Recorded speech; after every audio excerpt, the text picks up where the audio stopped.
എത്ര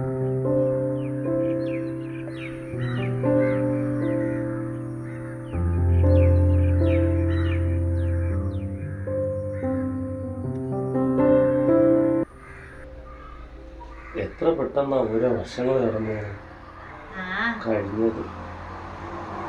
പിള്ളേരൊക്കെ ഇപ്പൊ വലുതായി, അവർക്ക് ഇതാ കുട്ടികളുമായി. കൊറേ നാള് ഗൾഫിലല്ലായിരുന്ന കഷ്ടപ്പെട്ട് അവിടെ കിടന്ന് കഷ്ടപ്പെട്ട് ഉള്ളതെല്ലാം അയച്ചു തന്ന് പിള്ളേരെയൊക്കെ ഒരു വഴിക്കാക്കി. ഈ കൂട്ടിന് കുറെ അസുഖങ്ങൾ മാത്രം. ഇനിയുള്ള കാലം നമ്മളെ മക്കള് അവർ നമ്മക്ക് കാവലായിട്ടുണ്ടാവുമായിരിക്കും. ഇൻഷാ അല്ലാഹ് പഠിച്ചാൻ കാക്കട്ടെ. ഇൻഷാ അല്ലാഹ്. മോള് ഭർത്താവാണല്ലോ പറഞ്ഞത്. വരീ മക്കളെ.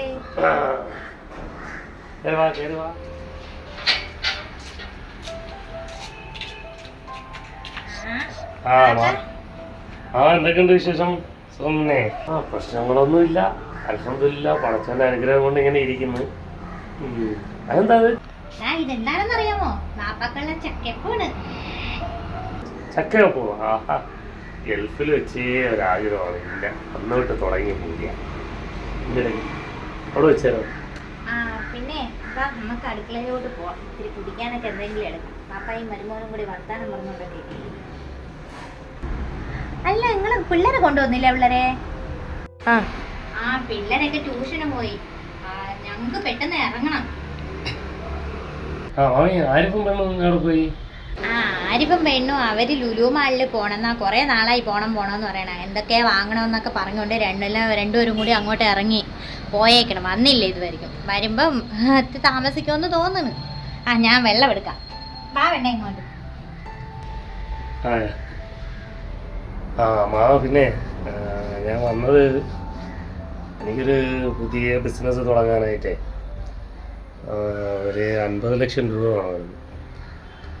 അപ്പം നേരത്തെ തന്നതൊക്കെ അവളെ സ്വർണ്ണം അതെല്ലാം കൂടെയൊക്കെ പണയം വെച്ചിട്ടല്ലേ നമ്മൾ വീടിൻ്റെ പണിയൊക്കെ ചെയ്തത്. പിന്നെ ബാക്കി ലോണും എല്ലാം കൂടെയൊക്കെ ആയിട്ട് ഇനി അതിൽ കുറച്ച് ബാലൻസ് ഒക്കെ ഉണ്ട്. അപ്പോൾ ഇപ്പോൾ തുടങ്ങാൻ പറ്റിയൊരു ബിസിനസ്സാണ്. മോനെ, ഞാനൊന്ന് ആലോചിക്കട്ടെ. 50 ലക്ഷമൊന്നും ഇല്ല. നിങ്ങൾക്ക് 2 മക്കൾക്ക് ഞാൻ തരേണ്ടത് തന്നു. ഇനി ഈ വീട് ആകെ ഉള്ളൂ. ഞാൻ ആലോചിക്കട്ടെ. നിങ്ങൾക്ക് അറിയണോ, മരുമോനില്ലേ, ഈ മരത്തിൽ പോലും കേറാൻ അറിഞ്ഞൂടാത്ത മനുഷ്യനാണ്. കഷ്ടപ്പെട്ട് ആ പുളിയനുറുമ്പിന്റെ കടി മൊത്തം വാങ്ങിച്ച് വലിങ്ങി കയറി ചക്ക എടുത്തിട്ട് നല്ല പഴുത്ത വരിക്ക ചക്ക ഉണ്ടായിരുന്നു. വാപ്പായെ കുറിച്ച് എപ്പോഴും പറയുമ്പോഴും ചക്ക എപ്പം പണ്ട് ഉമ്മ വിളിക്കുമ്പോൾ പറയുമായിരുന്നു, ഓർത്ത് വെച്ചിരുന്നിക്ക. അങ്ങനെ ഇക്ക കയറി തള്ളി മറിച്ചൊക്കെ ഇട്ട് ഞാൻ ഇന്നലെ ഒരുപോലെ കണ്ണടച്ചില്ല. വാപ്പാക്ക് വേണ്ടി ചക്കയപ്പം ഉണ്ടാക്കി രാവിലെ വരെ പണിയായിരുന്നു അതിൽ. എന്നിട്ട് കൊണ്ടുവരണ്ടേ, അങ്ങനെ കൊണ്ടുവന്നതാണ്. വാപ്പാക്ക് ഇപ്പോഴും ഇഷ്ടം തന്നെ അല്ലേ അമ്മ ഇത്? വാപ്പ പറയട്ടെ കേട്ട്. അങ്ങനെ കഷ്ടം തന്നെ. നീ വെറുതെ ആ ചെറുക്കനെ മരത്തിന്റെ മണ്ടയിലൊക്കെ വലിങ്ങി കയറ്റിപ്പിച്ചല്ലേ. കഷ്ടം തന്നെ, പാവം ചെറുക്കൻ. ഇല്ലമ്മ, ഇക്കാന്റെ ജോലിക്കാരി എന്തിനായി? ആരിഫിക്കാരാ? അത് പിന്നെ എന്തോ 1 ലക്ഷം രൂപ വേണമെന്നൊക്കെ പറയണ്. 1 ലക്ഷം രൂപ കൊടുത്താൽ അവന്റെ ജോലിക്കാരി ശരിയാവൂന്ന് പറയുന്നു. കടയിലെ കാശില്ലാന്നൊക്കെ എനിക്ക് അറിയാം. പിന്നെ വാപ്പ കൊടുക്കാന്ന് പറയണ. നമ്മൾക്ക് ഇത്തിരി നീക്കിരിപ്പൊക്കെ ഉണ്ടല്ലോ, അതിൽ നിന്ന് 1 ലക്ഷം രൂപ എടുത്ത് കൊടുക്കാന്നും പറഞ്ഞോണ്ടിരിക്കുന്നു. അപ്പൊ നമ്മക്കൊന്നുമില്ലല്ലേ? അതെന്തൊരു പറച്ചിലാണ് ആദി? നീ കഴിഞ്ഞ ആഴ്ച വന്നപ്പോഴല്ലേ നിങ്ങൾക്ക് വണ്ടി എടുക്കണമെന്നും പറഞ്ഞ് 2 ലക്ഷം രൂപ വേണമെന്ന് പറഞ്ഞ് വാപ്പ അതിൽ നിന്ന് എടുത്ത് തന്നത്. എന്നിട്ടാണോ നീ ഇങ്ങനെയൊക്കെ പറയണത്? അപ്പൊ ഉമ്മ എല്ലാത്തിനും കണക്കൊക്കെ സൂക്ഷിക്കണുണ്ടല്ലേ? മോളെ, ആറ്റിൽ കളഞ്ഞാലും അളന്ന് കളയണമെന്നാണ് പഴമക്കാര് പറയുന്നത്. നീ ഒരു കാര്യം ചെയ്യ്, ചായ കൊണ്ടുപോയി അവനോട് കൊടുക്കും. ആ ചായ ഇങ്ങനെ തന്നേക്ക്, ഇക്കാക്ക കൊണ്ട് കൊടുക്കാം.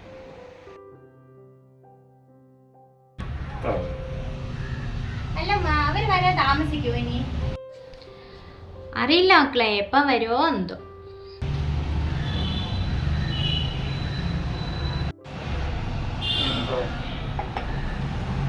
എന്നാ ഞങ്ങളങ്ങോട്ട് ഇറങ്ങട്ടാണോ?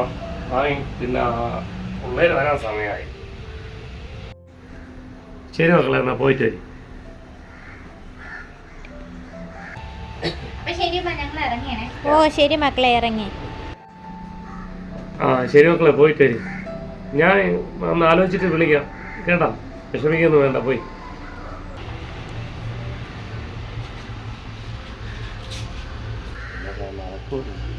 പള്ളിയൊക്കെ വെച്ചിട്ടുണ്ട്, എന്തായാലും പാടാം.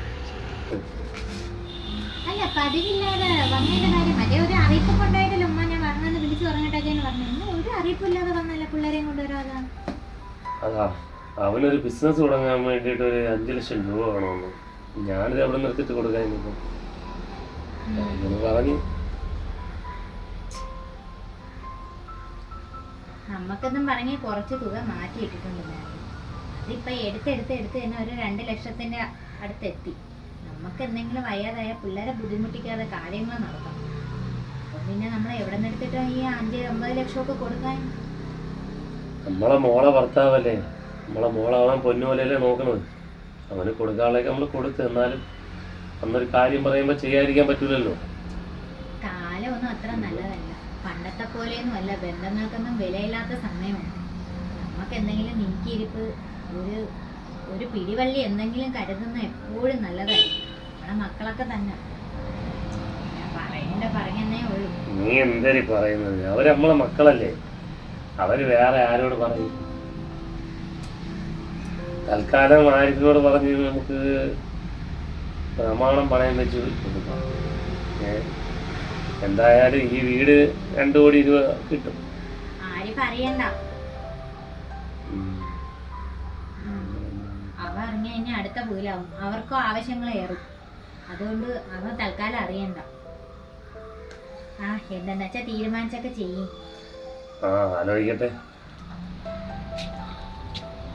ഹലോ, മോനെ, വാപ്പാരയിൽ ഇപ്പോൾ കാശായിട്ട് എടുക്കാനില്ല. ഞാൻ കാര്യം ചെയ്യാം, വീട്ടിൻ്റെ പ്രമാണം അങ്ങോട്ട് തരാം. ആരിഫ് അറിയണ്ട. നീ അത് തൽക്കാലം എടുത്ത് പണയം വെച്ചിട്ട് ബിസിനസ്സൊക്കെ ഒന്ന് രക്ഷപ്പെട്ട് വരുമ്പോഴത്തേക്ക് ഡെവലപ്പൊക്കെ ആകുമ്പോഴത്തേക്ക് തിരിച്ചെടുത്ത് തന്നാൽ മതി. തൽക്കാലം ആരിഫ് അറിയണ്ട കേട്ടോ. എപ്പോഴാ സമയം കിട്ടുന്നതെന്ന് വെച്ചാൽ അങ്ങോട്ട് വാ കേട്ടോ. ശരി, ഓക്കെ.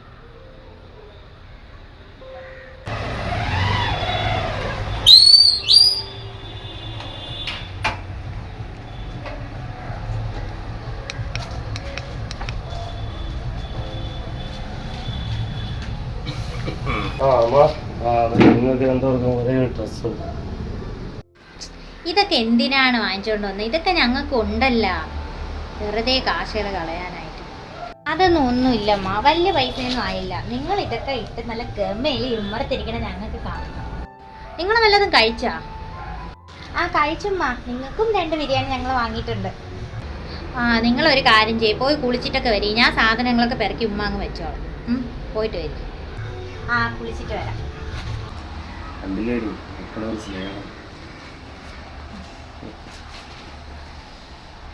നമ്മള് ഭാഗ്യം ചെന്ന മാതാപിതാക്കളാണ്, അല്ലാതെ എന്ത് പറയാ.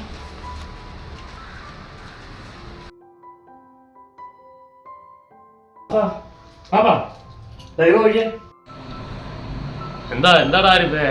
എന്താ ബാങ്കിൽ നിന്നുള്ള ലെറ്ററോ? അടച്ചേ, അവൻ ചതിച്ചല്ലടാ മോനെ.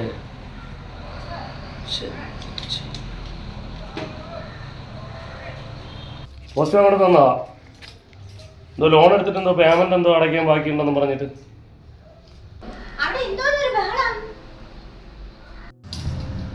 അപ്പൊ എന്തിനും ലോൺ എടുത്തത്? അത് നിന്റെ പെങ്ങളെ ഭർത്താവിന് ഒരു ബിസിനസ് തുടങ്ങണോന്ന് പറഞ്ഞ്, അങ്ങനെ വാപ്പ ലോൺ എടുത്തോണ്ട് കയ്യില് കാശില്ലാത്തോണ്ട് പണയം വെക്കാൻ വേണ്ടി കൊടുത്ത. അവ ബിസിനസ് ശരിയാകുമ്പോ ഇങ്ങനെ തിരിച്ചെടുത്ത് തരാന്ന് പറഞ്ഞ്, അങ്ങനെയാണ് വാപ്പ അത് ലോൺ വെക്കാൻ കൊടുത്തത്. അപ്പം മുതലും പലിശയും കൂടെ ചേർത്ത് എല്ലാം കൂടെ 1 കോടി രൂപ ആയിട്ടുണ്ട്. 50,000 രൂപ, 50 ലക്ഷം രൂപയല്ലേ എടുത്തത്. ഇപ്പം എല്ലാം കൂടെ 1 കോടി രൂപയായി, പലിശ ഉൾപ്പെടെ. 2 വർഷമായില്ലേ, ഇതുവരെ അതിൽ 1 പൈസ പോലും അടച്ചിട്ടില്ല. ഇനിയിപ്പോൾ ഒരു കാര്യം ചെയ്യാം, വീട് വസ്തു വിൽക്കാനേ നിവർത്തിയുള്ളൂ, അല്ലാണ്ട് ഒരു നിവർത്തിയില്ല. എന്തോ ഇത്, എന്നോടൊരു വാക്കെങ്കിലും ആലോചിക്കായിരുന്നു. ഇനിയിപ്പോൾ ബാക്കി വിറ്റിട്ട് ബാലൻസ് പൈസ എടുത്ത് വീട് എവിടെയെങ്കിലും ഒരു വീട് വെച്ച് അങ്ങോട്ട് താമസം മാറാം, അതെന്നെ നടക്കും. ആ എന്നാ പിന്നെ അങ്ങനെ ആവട്ടെ. ഇപ്പം നിങ്ങളെ താല്പര്യത്തിന് ഇനി എതിര് നിന്നെന്ന് പറയണ്ട.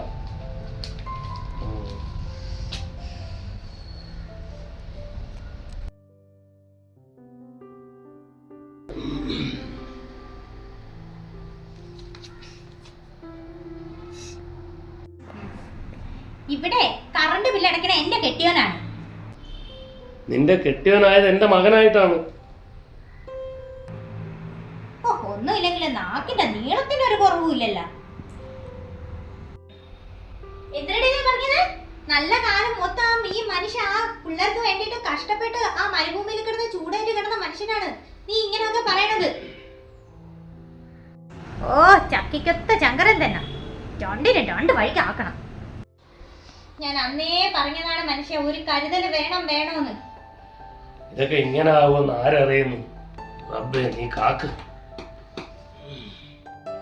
അല്ല മനുഷ്യ, നിങ്ങൾ എന്ത് ഭാവിച്ചാണ് നമുക്കൊരു പെൺകുഞ്ഞാണ് വളർന്നു വരുന്നത്? ഉമ്മാരെ ബാക്കാരെ ജലവും കൂടി ഇപ്പൊ നമ്മളാണ് വഹിക്കുന്നത്. ഇത് എന്തോന്നാണിത്? എല്ലാം കൂടി കൊണ്ടുപോയി നിങ്ങളെ പെങ്ങളല്ലേ കൊണ്ടുപോയി നശിപ്പിച്ചത്? ഒന്ന് പെല്ല പറയടി, അവർ കേൾക്കും. ഓ കേക്കട്ടെ, കേട്ടാലും വലിയ കുഴപ്പമൊന്നുമില്ല. തിന്നും കുടിച്ചും അങ്ങ് രണ്ടും കൂടി കിടക്കുകയും എന്തെങ്കിലും ഒരു ഉപയോഗം ഉണ്ടാ? ഒരു ഉപയോഗവും ഇല്ല. വെറുതെ എന്തിനാണ് ഇങ്ങനെ രണ്ടെണ്ണം? നീ എന്തോന്ന് വർത്താൻ വേണ്ടി പറയുന്നേ? അവരെ കൂടെ പൈസ ഇട്ടല്ലേ ഈ വീട് വെച്ചത്? എന്തുവാ ഇത്? വെറുതെ പിച്ചക്കാശൊന്നും അല്ലല്ലോ, അത് നിങ്ങൾക്ക് അവകാശപ്പെട്ടതിനാ. നിങ്ങളെ പെങ്ങള് കൊണ്ടുപോയതിന്റെ അത്രയൊന്നും നമ്മൾ എടുത്തില്ലല്ലോ. ഓ അല്ല പിന്നെ നീ പറഞ്ഞ നമുക്കൊരു കാര്യം ചെയ്യാം. ഉമ്മായ നമ്മളിവിടെ നിർത്താം, പാപ്പായ തൽക്കാലം അവിടെ പെങ്ങളെടുത്ത് കൊണ്ടാക്കാം. അവിടെ നിൽക്കട്ടെ. എല്ലാം കൂടി നിങ്ങൾ കിടന്ന് കഷ്ടപ്പെടണത് ഇങ്ങനെ. ഹലോ എന്താ കാക്കച്ചി? ആ അതിനാ നിന്നെ ഇപ്പൊ ഇങ്ങോട്ട് തീരെ കാണുന്നില്ലല്ലേ? നിങ്ങൾ ആവശ്യങ്ങളൊക്കെ കഴിഞ്ഞോണ്ടായിരിക്കും അല്ലേ? എനിക്ക് സമയം കിട്ടണില്ല.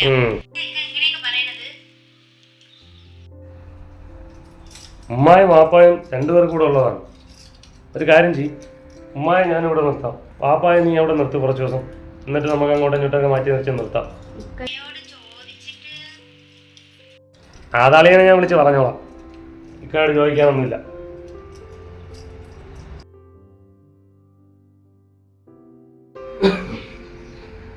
ആ ഞാൻ പോണടി. പടച്ചോനോട് നമ്മൾ ഒരുമിച്ച് നിൽക്കുന്നത് പിടിക്കുന്നില്ല. വേറെ ആരും അടുത്തല്ലോ, നമ്മളെ മോളെടുത്തല്ലേ, ഞാൻ വിളിക്കാം. ആയ കാലം മൊത്തം ഗൾഫിൽ, ഇപ്പൊ വീണ്ടും രണ്ടും എടുത്ത്. ഞാൻ പോയിട്ട് വരാം.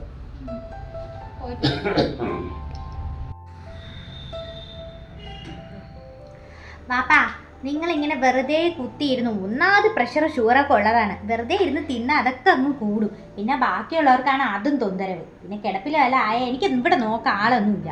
നിങ്ങൾ ഈ വെറുതെ ഇരിക്കാതെ ഒന്ന് പുറത്ത് പോയി ചന്തയിൽ പോയി കുറച്ച് സാധനങ്ങളൊക്കെ വാങ്ങിച്ചോണ്ട് വന്നാണ്.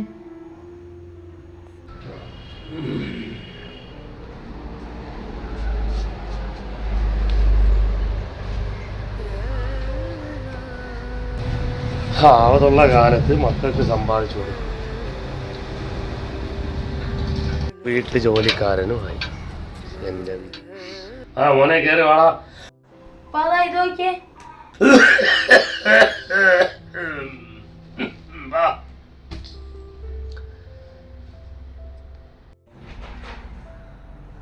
ആർക്കാ അങ്ങോട്ടൊന്നും പോണ്ട, ഇങ്ങോട്ട് വാ. ഇല്ലാത്ത അസുഖങ്ങൾ പിടിച്ചു വയ്ക്കുക. ഇങ്ങോട്ട് അവിടെ മതി. ടാപ്പാണ് എടുത്ത് വെച്ച് കളിപ്പോ.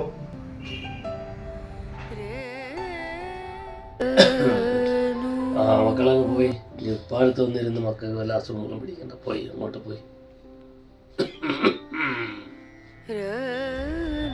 ഞാൻ പോണില്ല.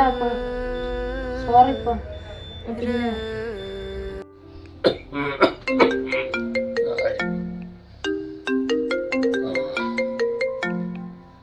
ഹലോ, നിനക്ക് സുഖം തന്നെ?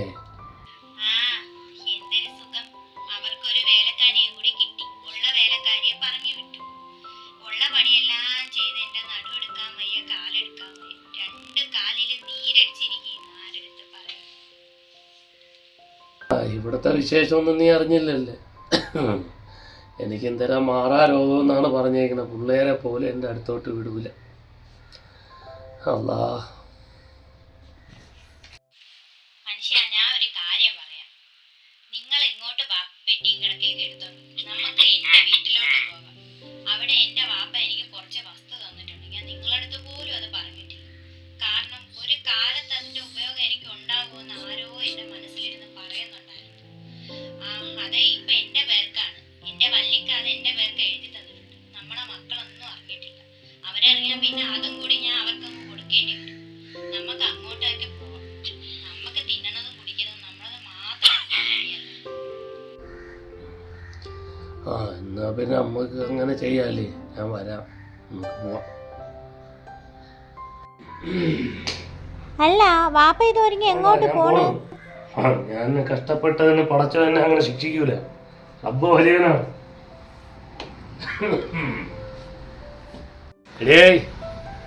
വാ വാ അപ്പാ കയറി വരും. അപ്പാ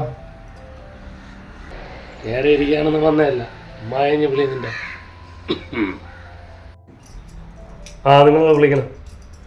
നിങ്ങളിത് ഒരുങ്ങി എങ്ങോട്ട് പോണ്? അതൊക്കെ ഇപ്പൊ നീ എന്തിനാ അറിയുന്ന? നീയൊക്കെ എന്തിനറിയണം? ചത്താ ജീവിച്ചിരിക്കുന്നതൊന്നും തിരക്കാൻ പോലും നീ ഒന്നും വരണ്ട. നമ്മളെ വിട്ടേരാ.